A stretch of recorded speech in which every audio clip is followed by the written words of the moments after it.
What's going on, guys? In this video of Should I Invest, we're going to be talking about SAVE and whether or not it's a good investment. Everybody is asking me, hey, the stock plummeted from 15 to 5. Is this a time to buy? So, as you guys all know, Dave Portnoy has already bought this, or whatever the case may be, but that does not mean that you guys should just buy something blindly. Did we not learn from 2020 and all these people that were buying things and in fact taking big hits? So make sure you do your educational research and understand what it is that you're buying. So let's go ahead and jump right in, do some financial quick research to see if this is the company that you want to invest in on the long term, and if it makes sense to you. If it does, then by all means. Okay, so before we get started, go ahead and smash that like button, subscribe, comment down below what video you want me to do next, or what stock you want me to look at, so we can dive in. All right, without further ado, let's get started. I have my MarketSmith tool here that's going to give us all the information we need to make a sound decision on whether or not we should buy this stock or not. I have my handy dandy Excel sheet, and of course we have Yahoo Finance to help us with some of the decision making and coming up with the numbers. All right, so let's go ahead and pop this up. Obviously, stock is now sitting at around $6.25 after plummeting close down to pretty much $4, if I'm not mistaken. Yes, I think it came down to around $4 was the low.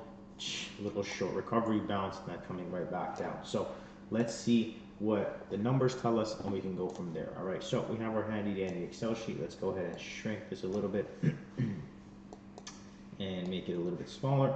Perfect. All right, so let's go ahead and plug in save. Let the Excel sheet do its thing. Obviously, right off the bat, EPS is a negative, so which means PE is not going to show up either. But let's go ahead and find the return on equity. To find that, we're going to look on MarketSmith right here. We're going to look at return on equity, and even that is a negative number. It's not available, so we're going to put that there. Now, let's go ahead, pop over to Yahoo Finance, and take a look at some of the numbers that it has. All right, so we're going to plug in save here, and we're going to let this thing load. We're going to go to financials, and we're going to come down to balance sheet. Okay, now we want total debt. So let's come down and look at total debt. All right, that's 7.6. We're going to plug that right here. We're going to look at total assets. That's 9. So at least it's positive there. And then we're going to come over here a little bit. We're going to look at current debt. All right, we're going to put that right here. And then we're going to look at current assets. And then we're going to look at current debt, which is down here at 1.5. So this is also going to be a positive number. So their current assets can pay off their current debt, and their long-term assets can pay off their long-term debt, which is a good thing, essentially. Now, operating income. We're going to go to income statement. We're going to look at total operating income. Ouch. So that's a minus. And then we're going to look at total revenue, 5.4. I'm going to plug that here, and of course we're getting a negative number. Now let's go and see what's happening with the cash flow. We're going to go here and look at cash flow. Let's go ahead and see it's -7, -4, -3, -4. So still relatively decreasing. Not much is happening here. And now let's take a look at owned by management. So we want to see if management is putting their money where their mouth is, and it's only about 1%, which is pretty standard across the board. So we'll leave that there as well. Now let's see what's happening with the fund ownership. Okay, so from the fund ownership, you can see starting in December 2022, 304, 308, 300, 298, 300. It's a pretty stagnant number. I mean, not much has changed here. So we're getting, even if we put increasing or decreasing, it's not really going to affect the outcome of this pass or fail, because there's just so many reds already, especially in the early ons. We have 1, 2, 3 reds, 4, 5 reds that affect the total outcome here. So definitely something that might not be ready here, a fail from the Excel sheet. But let's take a look at some levels as well, right?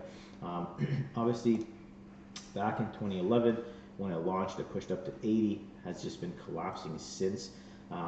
This was 2020 when it collapsed. and then you can see it's kind of rolling over and doing the same thing. So it has not been able to make a new high on the monthly in a very long time, and the weekly still looks like it's also just downtrending, right? It's just constantly been downtrending, hasn't been able to get up, and now we're coming down towards the 4s, 5s, and 6s. So ideally, in situations like this, guys, the numbers are not good.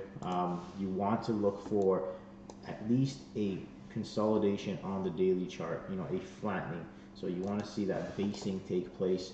You want to see this move that's coming down stop, and then you want to see this basing take place for some time before you can start kind of dip buying this and getting an average for a move higher, right? So I mean, if this is a company you want to invest in, maybe look at other airlines and see maybe there's something with more financially sound numbers that you can take advantage of. But simply buying something because a comedian or someone like Dave Portnoy mentions it is not the way to go. All right, so hopefully you guys did find value in this. If you did, smash that like button, subscribe, comment down below what stock you want me to do next, and I will definitely do that for you. Thank you for watching, and we'll catch you on the next one.